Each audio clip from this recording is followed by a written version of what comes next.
अगर आपको पता चले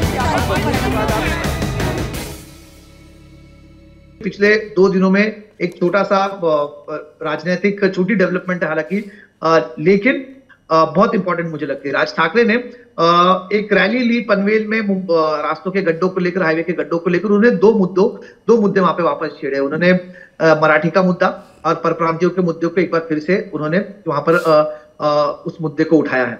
अब ये माना जा रहा है कि आने वाले कुछ दिनों में राज ठाकरे इस मुद्दों को लेकर और आक्रामक हो सकते हैं। इसकी भी 2 वजह थी। पिछले कुछ दिनों से लगातार चर्चा चल रही थी कि दोनों ठाकरे बंधु साथ में आ सकते हैं, और राज ठाकरे की एक पार्टी मीटिंग हुई थी जिसमें उन्होंने इस बात को दोहराया था कि बीजेपी से भी हमें ऑफर है, लेकिन बदले हुए पॉलिटिकल सिचुएशन में हमें इस बात का फेर विचार करना होगा।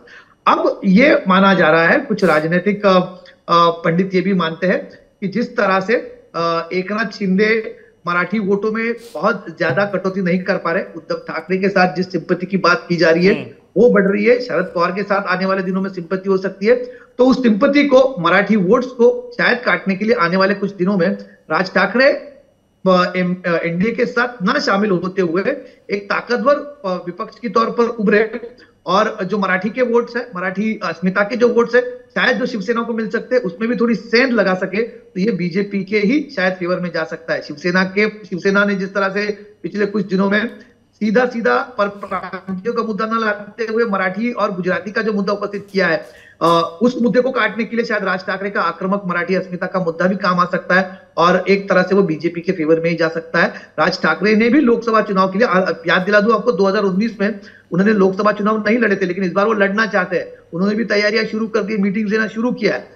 तो राज ठाकरे किस बलबूते पर ये चुनाव लड़ेंगे, कौन सा मुद्दा लेकर लड़ेंगे, और उनके मुद्दे का सीधा सीधा असर अगर किसी पार्टी पर पड़ सकता है तो उद्धव ठाकरे की शिवसेना पर पड़ सकता है, और उसका सीधा फायदा शायद भाजपा को हो सकता है। तो ये एक इंपॉर्टेंट डेवलपमेंट है बदले हुए राजनीतिक हालात। मतलब ये हो सकता है कि राज ठाकरे जो सरकार चल रही है महाराष्ट्र में उसको बाहर से समर्थन दे दें, वो भी एक नहीं, विरोध करेंगे, विरोध नहीं निखिल, विरोध करेंगे सरकार का। हाँ। लेकिन ज्यादा विरोध किसी और का करेंगे। हाँ। नहीं, विरोध करेंगे। देखो, भाजपा का विरोध होगा, शिंदे का विरोध होगा, मुद्दा होगा मराठी का, आक्रामक मराठी का मुद्दा होगा। मराठी के मुद्दे को लेकर जो वोट कंसोलिडेटेड शिवसेना के साथ हो रहे हैं ना, वो वोट किस तरह से काटे जा सकते हैं, करना चाहते हैं, रहेंगे विपक्ष में।